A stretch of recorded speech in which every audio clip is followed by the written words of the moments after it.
Halo, kembali lagi dengan saya Ulan. Selamat datang lagi YouTube channel kami. Simpatisan PDIP sudah mulai saling menjelekkan satu sama yang lainnya. Ini membuktikan kebenaran banyak pihak bahwa ada dua kubu di tubuh PDIP. Lebih lengkapnya kita simak langsung video berikut ini. Coba kita simak perkataan dari Ibu Ketum. Di Kongres juga mau diawut-awut. Saya sengaja nih supaya pada kedengeran dah. Coba kamu mau awut-awut partai saya. Dan di sini ada postingan dengan narasi yang seperti ini dari Bang Denny Siregar. Gue lihat lu ini seolah-olah ingin memporak-porandakan tubuh PDIP sendiri. Kenapa? Karena yang lu sedang serang dengan narasi seperti itu adalah anak dari Ketua Umum Ibu Megawati, yaitu Mbak Puan Maharani. Kenapa ya getol sekali belakangan ini menyerang seolah-olah di PDIP itu ada apa-apa, ada penyusup? Tidak mungkin Mbak Puan Maharani adalah seorang yang lu anggap seolah-olah penyusup di partai ibunya sendiri, begitu. Malah hari ini sebagai kader wanita yang ada di PDI Perjuangan, gua itu mengidolakan Mbak Puan Maharani dengan kelegowoannya, kedewasaannya dalam berpolitik. Ini bukan perkara oposisi atau tidak oposisi. Yang lu maksud biar kami aja yang oposisi ini, kami ini siapa? Lu juga bukan orang partai kan? Jadi siapa yang lu maksud?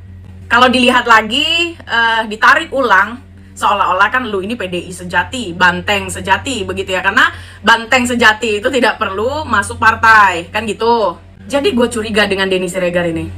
Parah sih. I'm your knight in shining armor, and I love you. You have made. Sekarang tibalah saatnya kami meminta persetujuan fraksi-fraksi terhadap rancangan undang-undang tentang perubahan atas Undang-Undang Nomor 34 Tahun 2004 tentang Tentara Nasional Indonesia. Apakah dapat disetujui untuk disahkan menjadi undang-undang? Terima kasih. Gue mau nanya dulu sama kalian secara jujur, sebenarnya undang-undang TNI ini disahkan, yang berkeberatan itu rakyat atau instansi yang merasa dirinya akan tersaingi atau lahannya akan hilang? Gimana?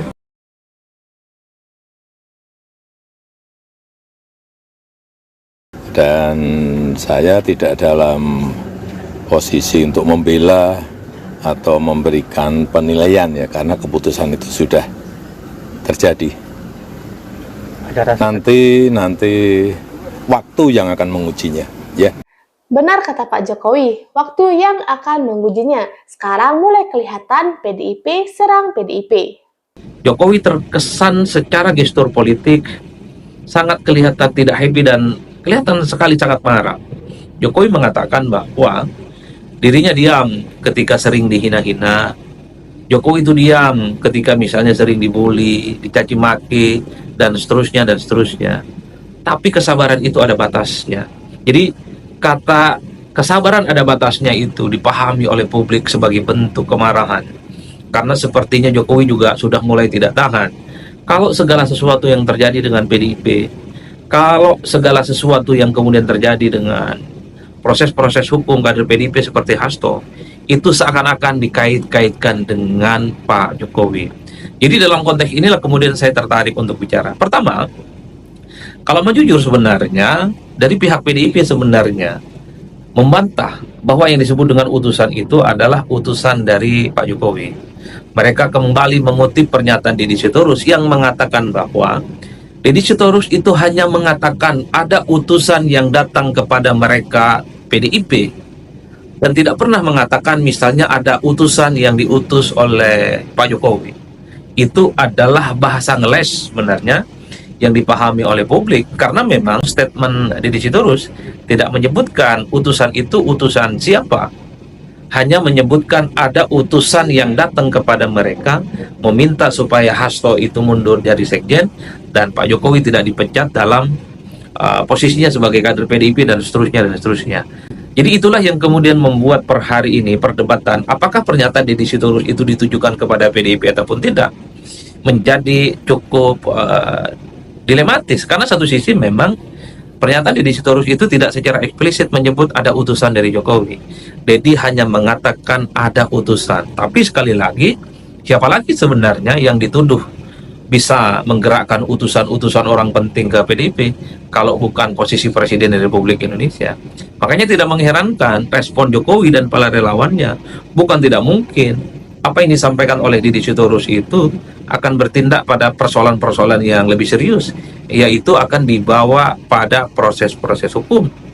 Relawan-relawan Jokowi yang sejak awal tegak lurus bersama dengan Jokowi, selalu konsisten bersama dengan Jokowi, meminta kepada Pak Jokowi tidak membiarkan tuduhan-tuduhan yang disampaikan oleh politisi PDIP seperti Didi Sitorus itu hanya didiamkan begitu saja, tapi diproses melalui proses-proses hukum, karena itu sudah dianggap fitnah, itu dianggap sebagai hoax, menggiring opini, cenderung membabi buta, dan cenderung merugikan Pak Jokowi secara umum.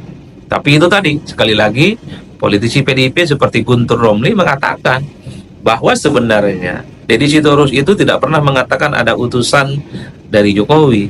Didi Sitorus hanya mengatakan bahwa ada utusan yang datang ke PDIP. Nah, itulah bahasa diplomasi politik yang sebenarnya untuk menghindari delik-delik aduan yang kemudian berintensi mengarah pada tindakan-tindakan yang dinilai melanggar persoalan-persoalan hukum. Itu yang pertama per hari ini.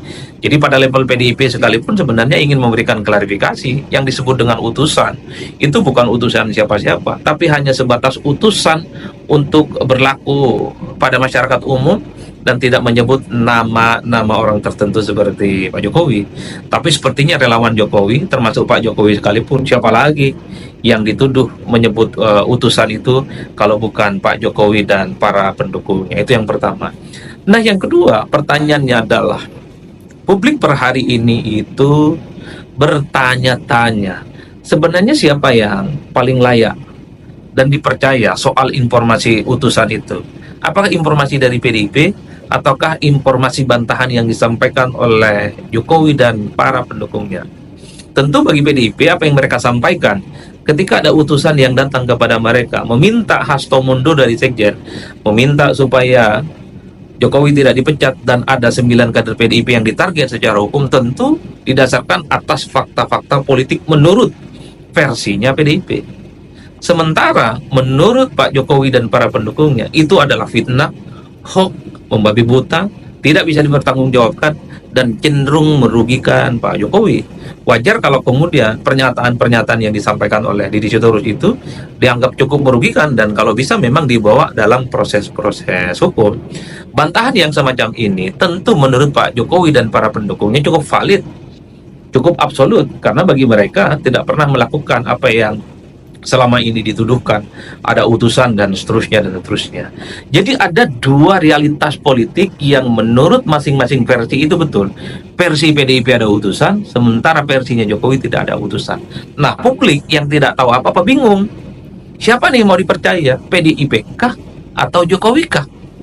Dalam politik, saya selalu mengatakan, tidak ada yang disebut dengan kebenaran yang sifatnya absolut dan mutlak.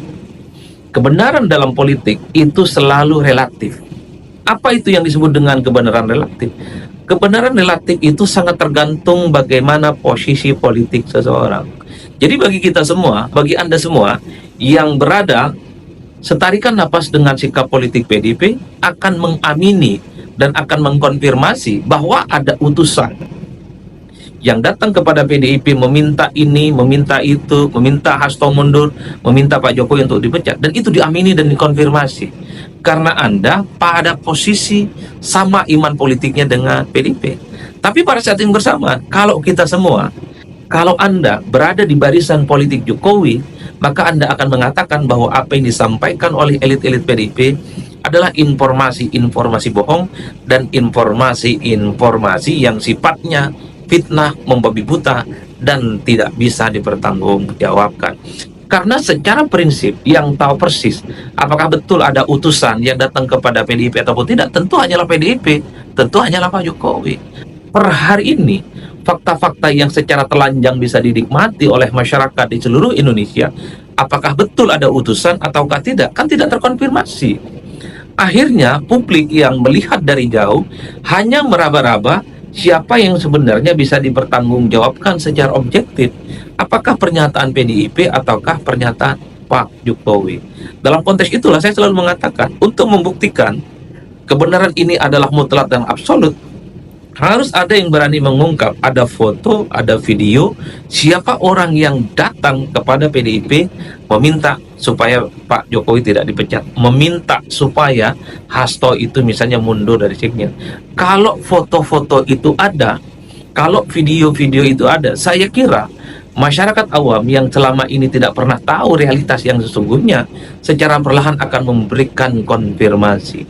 Tanpa ada fakta-fakta yang bisa diungkap, berupa video, berupa foto, ataupun percakapan-percakapan yang saat itu mendatangi PDIP, maka wajar kalau kemudian per hari ini kebenaran-kebenaran yang sesungguhnya itu tidak akan pernah terungkap. Yang ada justru adalah kebenaran versi masing-masing. PDIP punya keyakinan ada orang datang kepada PDIP meminta kepada mereka supaya tidak memecat Jokowi. Sementara Jokowi, relawan dan para pendukungnya juga punya keyakinan dan satu bantahan. Jokowi tidak seperti yang mereka tuduhkan. Jokowi sudah sering difitnah, sering dituduh, sering dihujat, sering dicaci maki, tapi sabar. Tapi kalau terus-menerus difitnah, maka kesabaran Pak Jokowi itu akan ada batasnya. Di luar itu semua, Deddy Sitorus mengatakan mungkin akan memberikan informasi kepada Pak Jokowi kalau bisa nongkrong bareng dan kopi bareng. Wah, menarik ini. Artinya apa? Deddy Sitorus mungkin akan memberikan informasi kepada Pak Jokowi kalau keduanya bisa bertemu dan ngopi bareng. Nah, terlepas apakah akan ada data dan fakta yang kemudian akan diungkap oleh Deddy Sitorus siapa yang mendatangi mereka, bagi saya tentu cukup menarik kalau unsur-unsur PDIP bertemu dengan Jokowi. Tujuannya bukan soal siapa yang benar dan siapa yang kalah. Saya berharap antara Pak Jokowi dengan PDIP itu islah secara politik. Saya berharap sebagai rakyat biasa supaya pertikaian politik antara dua kubu ini sudah diakhiri. Bukankah dalam politik itu ada rumus yang cukup sederhana? Tak ada kawan dan lawan yang abadi. Yang abadi adalah kepentingan itu sendiri. Itulah yang kemudian publik selalu menginginkan, karena semua hal di negara kita ini sudah terlihat secara transparan. Orang yang selama ini bermusuhan bisa akur. Orang yang selama ini saling akrab tapi bisa bubar jalan. Apa iya PDIP dan Jokowi tidak bisa berkongsi kembali? Apa iya PDIP dan Pak Jokowi itu tidak bisa islah untuk membangun kebersamaan kembali? Itulah yang kemudian membuat kenapa pada hari ini saya tertarik untuk bicara bagaimana hubungan politik antara Jokowi dengan PDIP kembali mendidih. Tentu tidak terlepas dari pernyataan Deddy Sitorus yang mengatakan ada utusan yang datang kepada mereka, bla bla bla, meminta ini itu dan bla bla bla. Itulah yang saya sebutkan. Persoalan siapa yang benar, apakah PDIP, apakah Pak Jokowi? Tentu rakyat biasa, masyarakat secara umum pasti gamang. Keyakinan mereka, objektivitas mereka tergantung posisi politik masing-masing. Karena kebenaran yang sesungguhnya hanya bisa diungkap kalau ada foto, ada video, dan ada nama yang disebut. Ini loh orang yang datang kepada PDIP. Ini loh orangnya, ini loh barangnya. Mereka meminta supaya PDIP tidak macam-macam, memecat Jokowi, meminta Hasto mundur, dan kemudian katanya ada 9 kader PDIP yang ditarget secara hukum. Di luar itu, rakyat biasa pastinya gelap gulita. Keyakinan mereka masing-masing hanya didasarkan atas asumsi-asumsi, didasarkan atas informasi-informasi yang tidak utuh, alias informasi tidak betul. Ala kulli hal, di bulan Ramadan ini, kalau betul ajakan ngopi, ajakan nongkrong dari Deddy Sitorus ini terjadi dengan Pak Jokowi, saya kira ini akan menjadi sesuatu yang sangat mengharukan. Gimana PDIP mau melawan Pak Jokowi kalau mereka ribut sendiri ya teman-teman? Benar kata Pak Bambang Pacul, jangan pernah melawan orang baik, bisa habis kitanya. Baiklah teman-teman, demikian dapat saya sampaikan. Semoga bisa bermanfaat untuk kita semua. Buat teman-teman yang suka dengan channel ini, tolong bantu subscribe, like, komen, dan share ke teman-teman lainnya ya. Terima kasih, sampai jumpa lagi.